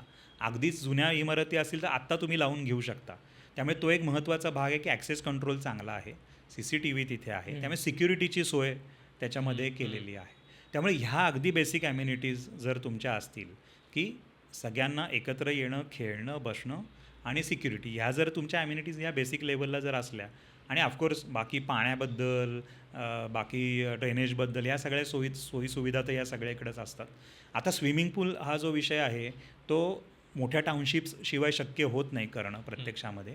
अनेक वेळा दुर्दैवाने असं होतं आहे की ते नाही मेंटेन होत आहे. पण तुम्ही काय करू शकता की आजूबाजूला कुठे क्लब आहे का जिथे स्विमिंग पूल आहे, अशी जागाही तुम्ही निवडू शकता. कारण प्रत्येक सोसायटीला स्विमिंग पूल मेंटेन करणं हल्ली अवघड होताना दिसतं आहे. पाण्याचे प्रश्न आता खूप आहेत. त्यामुळे हळूहळू स्विमिंग पूलचं फॅड असं म्हणूयात थोडं कमी झालेलं आहे. तर त्यामुळे ती सुविधा सोडल्या तर बाकीच्या गोष्टी ह्या खरंच वापरल्या जातात किंवा ज्या वापरल्या जातील अशी जबाबदारी सोसायटीनी खरं तर घेतली पाहिजे. बरेच वेळा असं होतं की डेव्हलपर करून देत आहेत पण नंतर ती वापरली जाते का, तर ती सोसायटीनी ती काळजी घ्यावी की त्या वापरल्या जातील. आणि अशा कुठल्या असायला नाही पाहिजेत की ज्याला खूप खर्चिक आहेत किंवा त्रासदायक होत आहेत. असं असायचं कारण नाही. स्वच्छता ठेवली तर ह्या बहुतांश गोष्टी सहजपणे वापरता येण्यासारख्या आहेत. फॅसिलिटीजच्याच बाबतीत, कारण का आता बऱ्याचशा ॲडव्हर्टाइजमेंटच्या असतात म्हणजे रिअल इस्टेटच्या, स्पेसिफिकली मुंबई सोडल्यास बाकी शहरातल्या बऱ्याचशा ज्या ॲडव्हर्टाईज असतात त्याच्यात इतक्या फॅसिलिटीज असतात तर वाचणंही शक्य होत नाही. हे 100 फॅसिलिटीज असतात. तर ह्याला काही लेन्स लावणं गरजेचं आहे का आपण बघतं घर घेताना की बाबा ह्यातलं नक्की मी किती वापरणार आहे किंवा नक्की काय फिजिबल आहेत हे. नाही, अगदीच बघायला पाहिजे. काही वेळा काय होतं आहे की उदाहरणार्थ खूप मोठ्या टाउनशिप्स आहेत तर तुम्हाला आकर्षित करण्यासाठी माझ्याकडे काहीतरी वेगळं असायला पाहिजे किंवा माझं स्केलच त्या प्रोजेक्टचं मोठं आहे तर मग मी अधिक ॲम्युनिटीज देऊ शकीन. त्यामुळे त्या दिलेल्या असतात, काही वेळा जेन्युनली दिलेल्या असतात. आता तुमची गरज काय आहे हे तुम्हाला ओळखून त्या पद्धतीने निर्णय घ्यावा लागेल. काही वेळा त्या ॲम्युनिटीज खूप असतील तर त्याची किंमतही इनडायरेक्टली तुम्हाला मोजावी लागते. म्हणजे फ्लॅटच्या किमतीमध्ये असेल किंवा नंतर मेंटेनन्सच्या किमतीमध्ये असेल. त्यामुळे कसं आहे की त्या करूच नाहीत असं नाही आहे. काही वेळा त्या गरजेच्याही आहेत असंही म्हणता येऊ शकेल. पण मग तुमची ती गरज आहे का किंवा त्या पातळीपर्यंत तुम्हाला जायचं आहे का, हा तुम्ही तुमचा निर्णय घेणं हा त्यातला भाग आहे. आणि पुन्हा लोकेशनवर पण अवलंबून आहे. म्हणजे काय, आता उदाहरणार्थ असं धरूया की शहराच्या मध्यवर्ती भागात आहे तर पलीकडेच दुकान असतं तुमच्या रस्त्यात, मी बाहेर पडलो तर. पण आता खूपच मोठी टाउनशिप आहे, थोडीशी दूर आहे, तर दुकानं आतमध्ये देणं कधी कधी भाग पडतं. नाहीतर मग छोट्या मोठ्या गोष्टी घेण्यासाठी कुठं जाणार, बाहेर जावं लागतं. त्यामुळे हे स्केल ऑफ द प्रोजेक्टवर पण अवलंबून आहे, लोकेशनवर पण अवलंबून आहे की ते काय प्रकारच्या ॲम्युनिटीज आणि सोयी तिथे असतील. आणि मला ॲम्युनिटीजवरतीच एक प्रश्न पडला होता की अशा काही ॲम्युनिटीज असतात काही ज्या तशा ग्लॅमरस नसतात पण खूप महत्त्वाच्या आहेत. म्हणजे फॉर एक्झाम्पल जे रेरामध्ये आलं आहे खरं तर की बाबा फायर एक्स्टिंग्विशर असणं किंवा फायर प्रूफिंग असणं घराचं, त्या पाईप्स घरात असणं, म्हणजे ते दिसताना शॅबी दिसतं पण त्याच्याबद्दल काय मॅन्डेट आहे ॲक्च्युली, कारण कोणीच कुठे बोलत नाही त्याच्याबद्दल. नक्की काय त्याचा रेग्युलेशन आहे? नाही, अगदी खरं तर स्ट्रिक्ट गोष्टी आहेत. प्रत्येक प्रोजेक्टसाठी फायर NOC घ्यावी लागते. एका पर्टिक्युलर उंचीच्या वरच्या ज्या इमारती असतात त्या सगळ्यांनाच त्या परवानग्या घ्यायला लागतात. म्हणजे फायर NOC घ्यायला लागते फायर डिपार्टमेंटकडे. फायर NOCसाठी काय काय असतं? हां, आता फायर NOC किती उंचीची इमारत आहे ह्याप्रमाणे त्यांचे नॉर्म्स बदलतात. किती फ्लॅट्स आहेत त्याप्रमाणे गोष्टी बदलतात. पण ढोबळमानाने असं धरूयात की आग लागली उद्या तर पाणी असायला पाहिजे, एक्स्टिंग्विशर्स, तर त्या पद्धतीचं एक बेसिक लेवलला गोष्टी असतात. आणि मग ती आयत्या वेळी चालली पाहिजेत म्हणून त्याची एक पंपिंग सिस्टीम असते. मग त्याला एक असं धरूयात की बेसिक पंपलाही खराब झाला तर स्टँड बाय पंप आहेत का, अशी सिस्टीम असते. पाण्याची टाकी तुम्हाला वेगळी ठेवावी लागते की त्यात सतत पाणी असायला पाहिजे. म्हणजे ती तुमच्या वापरायच्या आणि पिण्याच्या पाण्याची सोडून वेगळी फायर तुम्हाला टँक असावी लागते, खाली असावी लागते, काही वेळा वर असावी लागते. असं सगळं ते बघतात की हे सगळं आहे ना तुमच्या ह्याच्यामध्ये. आता सोसायटी म्हणून तुम्ही काय करू शकता, बरेच वेळा असं होतं की डेव्हलपर पहिल्यांदा जेव्हा तो फायर NOC घेतो तेव्हा हे सगळं चेक करून घेतो. दुर्दैवाने असं होतं की दरवर्षी एकदा चेक करणं अपेक्षित आहे की हे सगळं चालू आहे का, ते बरेच वेळा होत नाही आहे. तर त्यामुळे नंतर काय करायला हवं की दरवर्षी एकदा फायरचं जी ड्रिल म्हणतो त्याला आपण, तर तो फायर ड्रिल घ्यावा की खरोखरी आग लागली तर काय होईल. तर तशा सगळ्या सोयी ज्या केलेल्या आहेत डेव्हलपरनी त्या सगळ्या वापरात आहेत ना. कारण न वापरल्यामुळे काही वेळा असं झालेलं आहे की ते नेमकं कसं वापरायचं कळलेलं नाही आहे किंवा त्याची माहितीच नाही आहे. नाही, कारण विचारलं कारण आता गेल्या 15 दिवस इतके फायरचे इन्सिडेंट घडलेत रेसिडेन्शियल सोसायटीजमध्ये पण, त्यामुळे जरा भीती वाटते. आम्ही असं सजेस्ट करतो की जी कुठली कमिटी असेल ना त्यातल्या एखाद्याने फायरबद्दलची माहिती घ्यावी, एखाद्याने पाण्याबद्दलची माहिती घ्यावी. असं जर वेगळं वाटून घेतलं तर ह्या व्यक्तीला नक्की माहिती आहे की आपली फायरची काय सिस्टीम आहेत, कुठे कुठे काय आहेत, काय गोष्टी आहेत. रेफ्युज एरिया, आता बरेच वेळा असं होतं की डेव्हलपरनी रेफ्युज एरिया दिलेला असतो, हळूहळू सोसायटी हॉलसारखं वापरायला लागते, तर ते योग्य नाही आहे. रेफ्युज एरियाचं हेच असं आहे की कधीतरी लोकांना जर तिथनं बाहेर काढायची वेळ आली तर तिथे जमली पाहिजेत लोक, म्हणजे त्याचा पॅसेज मोकळा पाहिजे आणि त्याचं दार आहे ते फायरप्रूफ असतं, म्हणजे तिथे जाता यायला पाहिजे. इतर ठिकाणी आगे पण लोक तिथे गेलेली आहेत. तर हा नंतरचा पण एक मेंटेनन्सचा भाग आहे. त्यामुळे दरवर्षी फायर ड्रिल तुम्ही जर घेतलं आणि ती सिस्टीम व्यवस्थित आहे ना, समजा असं धरा की मधल्या काळामध्ये नवीन काही गोष्टी आलेल्या असतील तर त्या ॲड केल्या तर ही गोष्ट तुम्हाला सतत करता येण्यासारखी आहे आणि सहजपणे. आता अवेअरनेसचा खरा प्रश्न आहे किंवा कॉन्शियसचा तो प्रश्न आहे की ते करत नाहीत लोक. दिलेलं नसतं असं बरेच वेळा नाही आहे, कारण फायर NOC शिवाय कम्प्लिशन मिळत नाही. त्यामुळे डेव्हलपर ते करतात की बेसिक सिस्टीम्स केलेल्या आहेत, पण बरेच वेळा त्या समजून घेतल्या जात नाहीत आणि नंतर त्याचं असं धरूयात की पुन्हा पुन्हा बरोबर आहेत ना हे पाहिलं जात नाही. आता उदाहरणार्थ फायर टँकमधलं पाणी काढून टाकलं समजा, तर मग आयत्या वेळी, कारण जो आगीचा बंब येतो त्याच्यात मर्यादित पाणी, तुमच्या इथं पाणी आहे ते त्यांनी वापरणं अपेक्षित आहे आणि सगळी सिस्टीम वापरणं आणि त्याला त्यांनी सपोर्ट करणं अपेक्षित असतं. तर ती तुमच्या ह्याच्यामध्ये आहे ना. ऑफकोर्स स्केल ऑफ द प्रोजेक्टप्रमाणे हे बदलतं, पण तुमच्या स्केलप्रमाणे जे जे आवश्यक आहे. मग तुम्ही काय बघू शकता, तुम्ही घर जेव्हा राहायला जाताय फायर NOC आहे की नाही, ह्याचा अर्थ असा आहे की जसं लिफ्ट तुम्ही वापरता, सगळ्याच इमारतींमध्ये ऑलमोस्ट आता लिफ्ट्स असतात, तर आपण काय बघतो की लिफ्टची NOC आहे का. बऱ्याच ठिकाणी तुम्हाला लावलेली दिसते ती लिफ्टची NOC. तसं ती लिफ्टची NOC जशी बघता तशी फायरची जर NOC पाहिली तर याचा अर्थ त्या सगळ्या गोष्टी जागेवरती आहे. आता आपण NOC बद्दल बोललो ना, तर अशा काय काय NOCs चेक केला पाहिजे तुम्ही घर घेताना. म्हणजे आता आपण जसं लिफ्ट आणि फायर बद्दल बोललो, तशा अजून काय काय गोष्टींचे NOCs असतात ज्या एकदा तपासल्या पाहिजेत. अगदी एक बेसिक डॉक्युमेंट ऑक्युपन्सी सर्टिफिकेट आहे की जे कॉर्पोरेशन देतं तुम्हाला, आणि मग ते हे सगळंच बघतात आधी. ओके. म्हणजे ऑक्युपन्सी सर्टिफिकेट मिळण्यासाठी गार्डनची NOC लागते, गार्डन डिपार्टमेंटची, ते बघतात. झाडं जी आधी आहेत ती आहेत का, किंवा काही कारणांनी आता नसतील, काढावी लागणार असतील तर त्याच्याऐवजी दुसरी लावली आहेत का. मग ड्रेनेज NOC असते की यांची सगळं ड्रेनेजचं कनेक्शन बरोबर आहे का. मग वॉटर NOC असते, मग वॉटर डिपार्टमेंट चेक करतं की सगळी प्लंबिंग, टॉयलेट्स वगैरे सगळे व्यवस्थित आहेत ना, त्याला प्लंबिंग कनेक्शन्स दिलेली आहेत ना.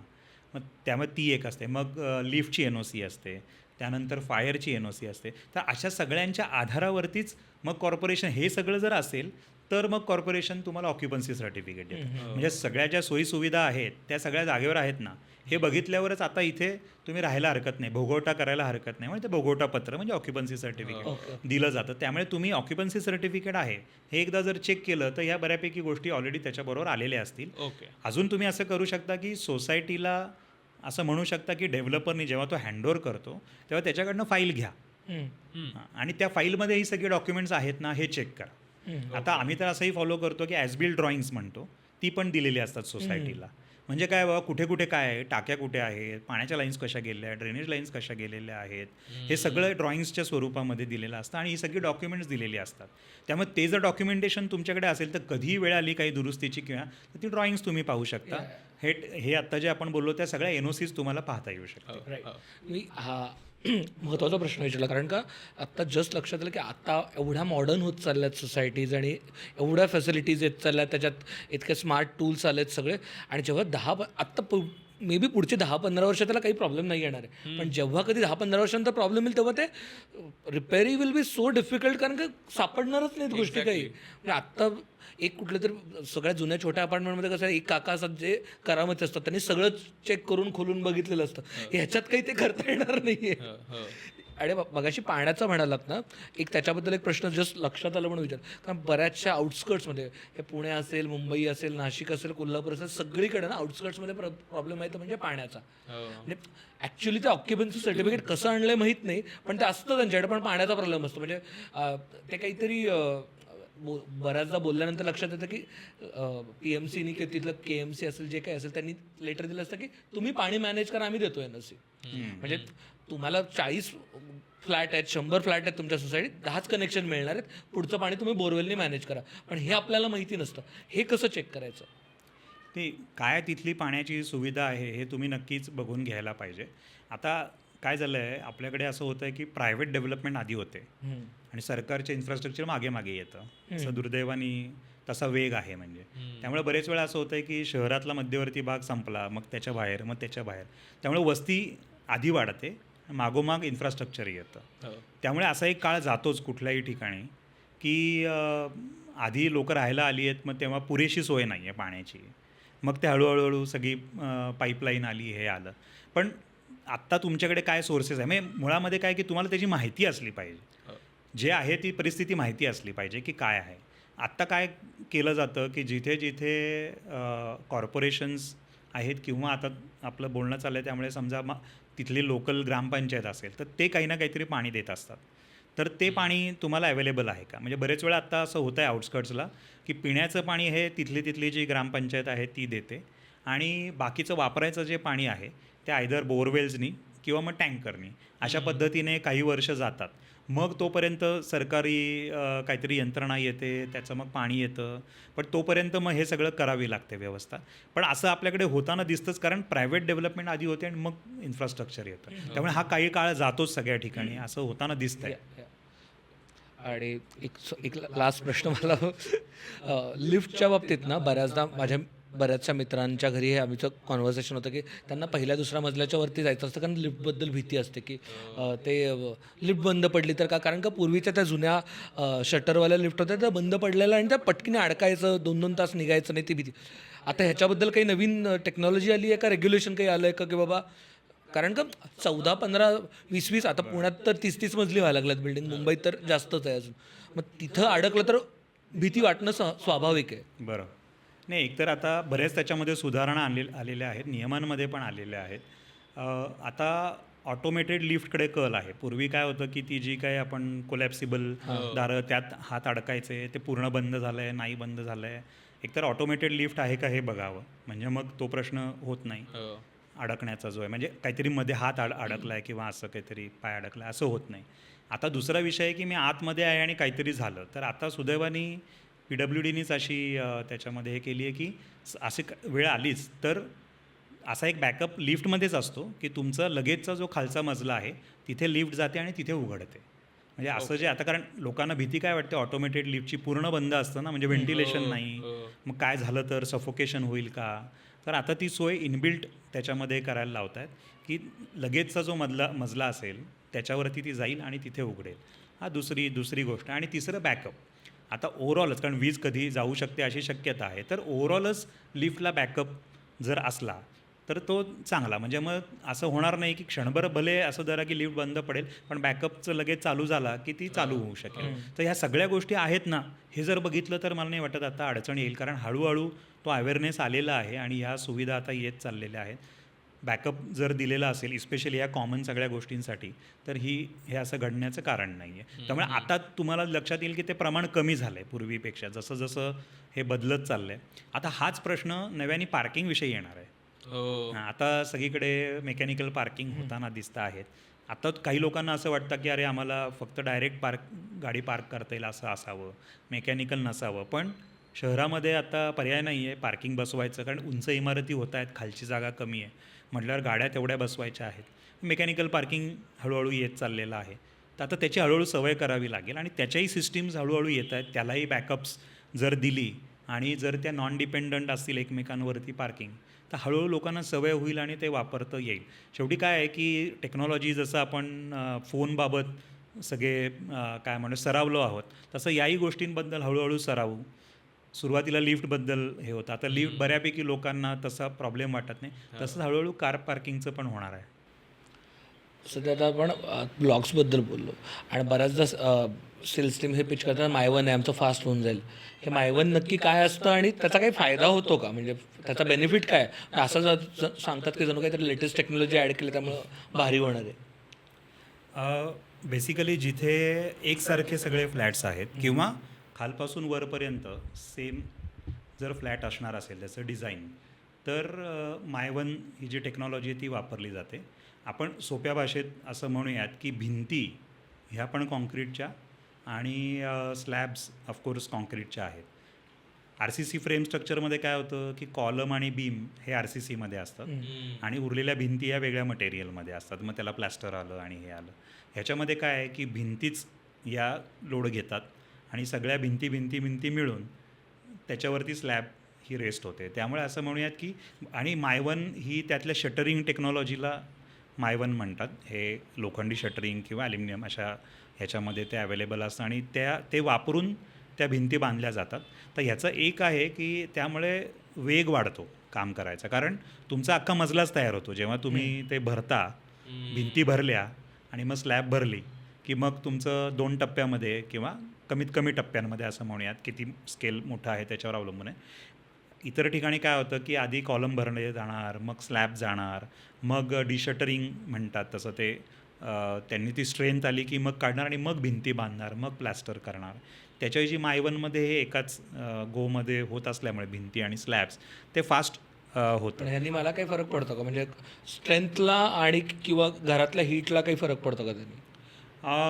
बेसिकली जर चांगलं व्हेंटिलेशन डिझाईन केलं असेल तर नाही पडणार, कारण फक्त भिंतींमध्येच काही ऊन येतं असं नाही आहे, का ते ॲब्सॉर्ब करतात असं नाही. जर खिडक्या चांगल्या डिझाईन केल्या असतील तर तो प्रॉब्लेम नाही यायला. पण इन जनरली ब्लॉक्सपेक्षा किंवा विटांपेक्षा RCC भिंती जास्त गरम होतात ऑफकोर्स. पण जर चांगलं व्हेंटिलेशन असेल तर हा प्रश्न कमी येईल. आणि वेग तर नक्की वेगामध्ये फरक पडू शकेल. स्ट्रेंथमध्ये हे पण डिझाईन केलेलं असतं, तेही डिझाईन केलेलं असतं. त्यामुळे भिंतीची स्ट्रेंथ जी आहे ती RCC फ्रेमपेक्षा इथे जास्त आहे. पण दुसऱ्या बाजूनी काय आहे की मला बदलता येतं याच्यामध्ये, म्हणजे असं की मायवनमधल्या ज्या भिंती आहेत ते मी काढून नाही टाकू शकत. आणि याच्यामध्ये उद्या मला वाटलं की किचन आणि माझ्या हॉलमधली भिंत नकोच आहे मला, तर ती मला मुभा आहे, कारण माझा RCC फ्रेम मात्र जागेवरती आहे. तर असे दोन्हीचे प्रोज अँड कॉन्स आहेत.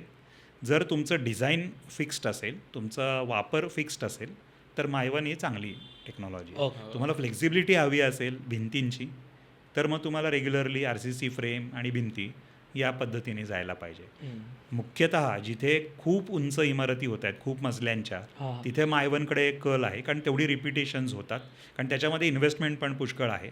पण जिथे 22 मजली इमारती आहेत तर तिथे मायवन वापरलं जातं आहे, किंवा एका पर्टिक्युलर मजल्यांच्या वरती जिथे कमी मजले आहेत, 5च मजले आहेत, 7च मजले आहेत, 10 मजले आहेत, तर तिथे प्रमाण कमी आहे मायवन वापरण्याचं आणि मग रेग्युलर टेक्नॉलॉजी वापरली जाते, कारण किमतीमध्ये पण दोन्हीचा फरक आहे. आणखीन एक सगळ्यात महत्त्वाची गोष्ट म्हणजे घर घेताना पडते ती म्हणजे प्राईज. म्हणजे सेमच घराची किंमत मला कधी कमी पडेल. म्हणजे एकतर त्या प्री बुकिंग ऑफर्स असतात, किंवा मग ते काय अक्षय तृतीया आली, गुढीपाडवा आला, असे सण आले की मग काहीतरी स्टॅम्प ड्युटी फ्री आणि मग तुम्हाला इतके पैसे वाचतील. किंवा मग कुणी लोक म्हणतात की नाही, या सीझनमध्ये घर घेतलं की या सीझनमध्ये स्वस्त पडतं. तर आता मी डेव्हलपरलाच खरं तर हे विचारतोय की कस्टमरसाठी जर कमी पैशात म्हणजे असं काही असतं का की या काळात घर घेतलं किंवा प्री बुकिंगमध्ये घेतलं तर ते कमी पैशात कमी खर्चात पडू शकतं? काय आहे, आपण सगळेच किंवा आपले बहुतांश लोक काही दिवसांवर थोडंसं आपलं अवलंबून असतं. त्यामुळे आपण जे 3.5 मुहूर्त म्हणतो की बुवा त्या दिवसांमध्ये घेतलं तर ते अक्षय्य राहील, असं जे आपली एक धारणा असते. त्यामुळे मग आपण लोक काय करतात की बाबा पाडव्याला घेऊयात, अक्षय तृतीयेला घेऊयात, असं त्या सणांची तो आपण संबंध जोडलेला असतो आपल्या निर्णयांचा. त्यामुळे मग डेव्हलपर काय करतात की याचा अर्थ असा होईल की त्या सणांना समजा एखादा ठरवत असेल, असं धरूयात की एखादा फेब्रुवारीमध्ये बघतोय की आता घर घेतोय, तो कदाचित थांबेल की जरा पाडवा येऊ दे रे, मगच मी घेईन. तर तसं होतं. त्यामुळे मग एकदम त्या काळामध्ये जर जाहिरात चांगली केली, अधिकाधिक लोक त्या ठिकाणी आले, तर ते घर घेण्याची शक्यता जास्त आहे, कारण तो मुहूर्त लोक पाहतात. म्हणून डेव्हलपर्स काय करतात की तेही असं गृहीत धरतात की या काळामध्ये आपल्याला जास्त मार्केटिंगवर खर्च करावा लागेल, पण त्याचा फायदा असा होईल की आपलं सेल पण जास्त होईल त्या काळामध्ये. म्हणून मग ते मार्केटिंगमध्ये काही ना काहीतरी ते ऑफर्स दिल्या जातात. त्याचा फायदा त्यांनाही आहे, इनडायरेक्टली विन विन सिच्युएशन म्हणता येऊ शकेल, असं की कॉन्सन्ट्रेटेड खर्च त्या काळामध्ये केला तर निर्णय होऊन जातात, फ्लॅट विकले जातात. मग कदाचित नंतरचा काळ असेल की तेव्हा मग कमी खर्च त्या मार्केटिंगवरती त्यांना करता येईल. त्यामुळे ऑफर्स नक्की बघाव्यात काय आहेत, समजून घ्याव्यात, आणि योग्य वाटत असेल तर नक्की त्याचा उपयोग करून घ्यावा. हे झालं मुहूर्तांच्या दृष्टीने. आता दुसरा विषय आहे की एखाद्या प्रोजेक्ट सायकलमध्ये तुम्ही मग जसं विचारलं की प्री बुकिंग असेल, बुकिंग असेल, तर त्याच्यावरही काय होतं की डेव्हलपरला सुरुवातीला खूप खर्च असतात, सँक्शन्स आणि हे ते. त्यामुळे तो काय करतो की प्री बुकिंग किंवा जस्ट प्रोजेक्ट लॉन्च होताना, प्री लॉन्चवाला असतो तो. हां, आणि लॉन्चमध्ये काही काही सुविधा तुम्हाला देतो किंवा काहीतरी हे देतो की इतकं डिस्काउंट देता येईल किंवा असं म्हणतो आहे. तर त्याचं कारण असं असतं की त्याला सुरुवातीला जो मोठा खर्च झालेला असतो, कारण कुठल्याही प्रोजेक्टमध्ये फक्त बांधकाम म्हणजे तुमची किंमत नाही आहे. ह्याच्यामध्ये जमिनीचा खर्च, त्यानंतर सँक्शनचा खर्च आणि मग बांधकाम, असे ढोबळमानाने 3 भाग आहेत असं आपल्याला म्हणायला. आणि मग ऑफकोर्स त्याच्याबरोबर मार्केटिंग, सेल्स, ॲडमिनिस्ट्रेशन. पण हे मुख्य जर 3 भाग म्हटले तर यातला जमिनीवरचा काही खर्च आणि सँक्शन हा आधीच झालेला असतो प्रत्यक्ष बांधकाम सुरू होण्याच्या आधी. आता जसं एक ढोबळ उदाहरण द्यायचं म्हटलं तर एखाद्या ठिकाणी 10,000 रुपये जर रेट असेल तर त्यातला कन्स्ट्रक्शनची कॉस्ट ही 3-4 हजार रुपये आहे. ह्याचा अर्थ उरलेली 5-6 हजार त्याच्या आधीच खर्च झालेली आहे प्रोजेक्ट सुरू व्हायच्या आधी. त्यामुळे मग तो असं बघतो डेव्हलपर की बाबा माझा हा खर्च कसा लवकरात लवकर मला परत मिळेल. त्यामुळे मग सुरुवातीला तो काही ना काही ऑफर्स देतो. तर मी असं म्हणेन की कुठल्याही प्रोजेक्टच्या सुरुवातीला जरूर नक्की घेतलं पाहिजे. त्याचे 2 फायदे आहेत की एक तर तुम्हाला त्या ऑफर्स चांगल्या मिळतील, किंमत चांगली मिळेल, आणि दुसरं त्याच्यामध्ये असं आहे की तुम्हाला चॉईस चांगला मिळेल फ्लॅटचा. नंतर काय होतं की तुमचा फ्लॅटचा चॉईस कमी कमी होत जातो. त्यामुळे त्या दृष्टीनेही ते सोयीचं आहे. लवकर जर तुम्ही प्रोजेक्टमध्ये घेतलं तर तुम्हाला चॉईसही मिळेल आणि ऑफर्सही मिळू शकते. आता सध्याच्या काळात काय झालं आहे की प्रोजेक्टचं सायकल समजा 2 वर्षाचं किंवा 3 वर्षाचं जर धरलं तर सुरुवातीचा फ्लॅट आणि शेवटचा फ्लॅट याच्यामध्ये खूप प्रचंड फरक पडत नाही. पण तुम्हाला ऑफर्समध्ये फरक पडू शकेल कधी तुम्ही घेताय त्याप्रमाणे, आणि चॉईस तुम्हाला जास्तीचा मिळेल. आता कधी कधी असं होतं आहे की शेवटी लोक साधारण त्याच किमतीमध्ये घेत आहेत. काही वेळा असाही लोक विचार करतात मी सुरुवातीला घेतला असता त्यापेक्षा 1-2 वर्ष मी बँकेत एवढी ठेवीन आणि मग शेवटी मी फ्लॅट घेईन. हो, पण जो हवा तो फ्लॅट मिळत नाही ना मग, कारण चॉईस कमी झालेला असतो.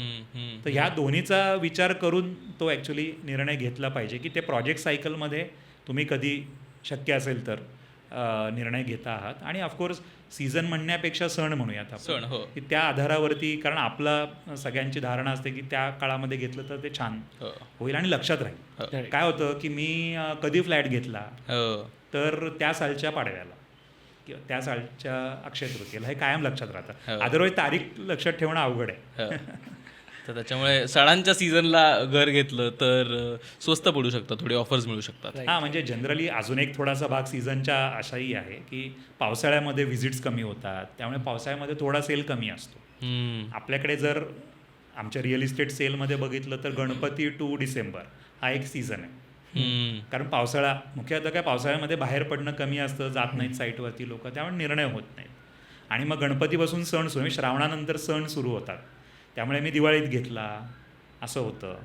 त्यामुळे असं धरूया की गणपती टू डिसेंबर या काळामध्ये, आणि मग तसा दुसरा सीझन आहे तो पाडवा, अक्षय तृतीया, हा जो एक काळ आहे त्या काळामध्ये पुन्हा असंच एकदा होतं. ऑफकोर्स आता वेगळं पण त्याच्यामध्ये हे आहे की फायनान्शियल इयरशी पण आता काही वेळा जोडावं लागतंय. बरेच लोकांचे कॅपिटल गेन्सचे विषय असतात की ते कुठला तरी एक आधीचा फ्लॅट विकलेला असतो आणि मग त्यांना आता हा फ्लॅट घ्यायचा असेल तर मग ते कॅपिटल गेन्स मार्च एंडच्या आधी काही वेळा निर्णय घ्यायचे असतात. मग एक सीझन आमचं तसंही आहे की मार्चमध्ये बरेच वेळा चांगली बुकिंग्स होतात. त्याचं कारण असं आहे की फायनान्शियल गणित किंवा त्यांची कमिटमेंट त्याच्यावर अवलंबून आहे, कॅपिटल गेन्सचा काहीतरी विषय किंवा टॅक्सेशनचा काहीतरी विषय आहे.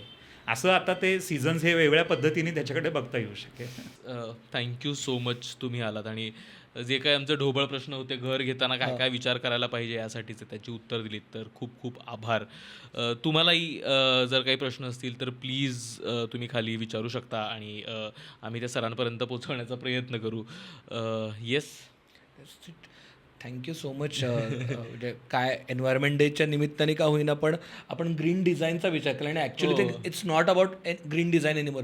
हे खरं तर सर्वायवलसाठी इम्पॉर्टंट आहे. म्हणजे आता ज्या प्रमाणात उकाडा वाढला आहे, पुढच्या 5 वर्षात अजून ते 1.5 डिग्रीनी टेम्परेचर वाढणारे म्हणतात. तर त्यासाठी हे डिझाईन प्रिन्सिपल आपण लक्षात घेणं गरजेचं आहे. तुम्ही कुठेही घर घेत असाल किंवा जुन्या घरात काही बदल करत असाल तर ह्या गोष्टींचा विचार करा आणि तुम्हाला काय वाटतं हे प्लीज कॉमेंट्समध्ये सांगा.